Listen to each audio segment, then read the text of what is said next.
రాజ్యాంగంలో సహకారం అని సబ్జెక్ట్ చట్టంలో అది ప్రతి రాజ్యం చేయవలసిన చట్టం కాబట్టి అది కేంద్రంలో కూడా ఒక చట్టం ఉన్నది, multi state cooperative societies act. అది దేనికోసం అంటే సభ్యత్వం 2-3 స్టేట్ రాజ్యాల నుంచి ఉంటే అప్పుడు అది ఆ చట్టం కింద రిజిస్టర్ అవుతుంది. కాకపోతే ఇది స్టేట్ సబ్జెక్ట్. స్టేట్ సబ్జెక్ట్ ఉన్నప్పుడు కేంద్ర ప్రభుత్వం ఏమన్నారంటే ఈ స్టేట్స్ కు మనం ఎంత చెప్పినా వీరు వినడం లేదు, రాజ్యాంగంలో ఒక మార్పు తెస్తే అందరూ తమ చట్టాలను మార్చాలి. ఎట్లా పంచాయతీరాజ్ కోసం ఎలా చేసినారు అలాగే అంటున్నారు. ఐడియా ఇచ్చింది మా లాంటి మూర్తులు. మేము ఐడియా ఇచ్చిన తర్వాత ఎవరో మాకు చెప్పినారు, మీరు రాజ్యాంగంలో సహకార రంగం గురించి మార్పు తీసుకొస్తే దానికి అర్థమే సహకార సంఘాలు గవర్నెన్స్ లో ఒక భాగం, స్టేట్ కు ఒక భాగం. ఎందుకంటే రాజ్యాంగం కంపెనీస్ గురించి కాదు, బిజినెస్ గురించి కాదు. రాజ్యాంగం ఉన్నదే గవర్నెన్స్ ఫ్రేమ్వర్క్ గురించి. మీరేమిటి సహకార రంగం గురించి అందులో మాట్లాడుతున్నారు? తప్పు చేసినామని మేము అర్థం చేస్తున్నాం. సో మేమన్నా వద్దు చేయవద్దు అని అంటే, కానీ ఆ ఐడియా పట్టుకున్నారు వాళ్ళు కాబట్టి గట్టిగా ఇప్పుడు వాటి పైన ఒకటి పెద్దగా రాసుకున్నారు. పిచ్చిగా రాస్తున్నారు. అందులో అద్భుతం అంటే అద్భుతం. అది నమ్మలేకపోతున్నా. ఎవరైనా ఎంత చిన్న దిమాగు ఉంటే రాజ్యాంగంలో అంత సిలీగా ఎంతమంది బోర్డు ఒక సహకార సంఘంలో బోర్డులో డైరెక్టర్స్ ఇంతకన్నా ఎక్కువ ఉండకూడదు రాజ్యాంగంలో ఎవరైనా రాస్తారా? అటువంటి పిచ్చి ఐడియాస్ కూడా ఉంటే అది దానిపైన ఒక స్టాండింగ్ కమిటీ ఉన్నది. ఇప్పుడు ఆ స్టాండింగ్ కమిటీ అందరూ పిలుస్తుంది, మాట్లాడుతుంది. కానీ మీరు నేను ఆంధ్రప్రదేశ్ లో ఉండి లీడింగ్ స్టేట్ సహకార రంగంలో మార్పు తెచ్చిన లీడింగ్ స్టేట్. మీకు తెలుగు, నాకు తెలుగు. నాకు 2 వారాల క్రితం తెలిసింది ఏది సహకార చట్టం పైన మార్పు చేస్తున్నాం. యుగంధర్ గారు ఇక్కడ ఉన్నారు కాబట్టి మనమందరం కూడా యుగంధర్ గారి ద్వారా ఈ యుద్ధంలో దిగవలసిందే. మీలో ఎంతమంది సహకార సంఘాలు ఏర్పాటు చేసినారు 95 యాక్ట్ కింద? ఓకే, సో మనకు ఉన్నది కదా. ఇప్పుడు మనం ఖచ్చితంగా మీ ద్వారా దీనికి ఒక ఆర్క్ పెట్టాలి.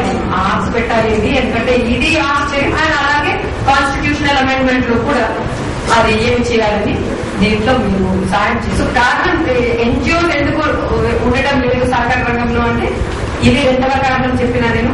కానీ ఇంకొక కారణం ఉందండి. ఇందులో మీలో మార్పు తీసుకురావాలి.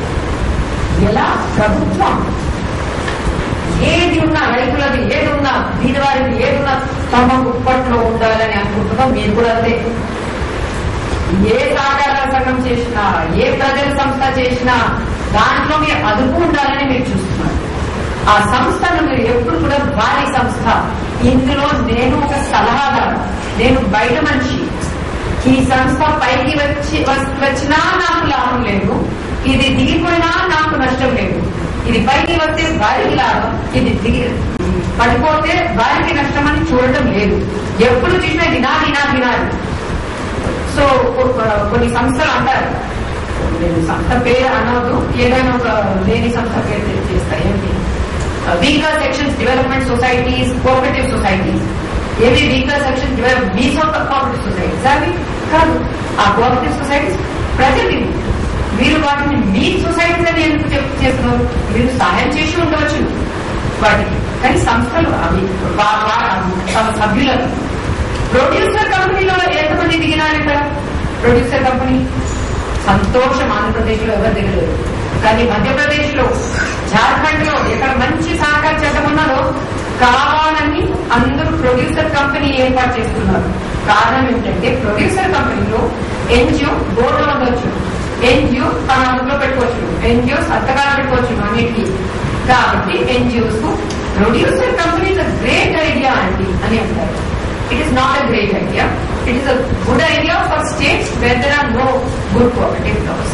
I am so sorry we have run out of time, but just the primary focus was on the fact why we have bad cooperative laws, and even where we have Jharkhand has a very good state cooperative, self-reliant cooperative act.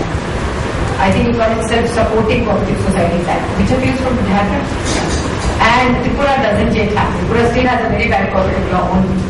But now in Andhra Pradesh there is some move to try and change that law because everyone is threatened by the huge success that law has had.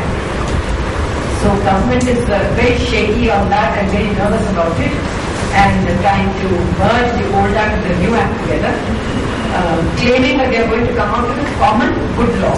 But they cannot come out with a common good law because Department of Cooperation have 3 times the sanction strength. And so they need all these other cooperatives to be deputed to in order to earn their salaries. And therefore the reason for going for 2 acts in all these states was primarily not to disturb the department's promotional aspects and so on. Let them continue with the old act.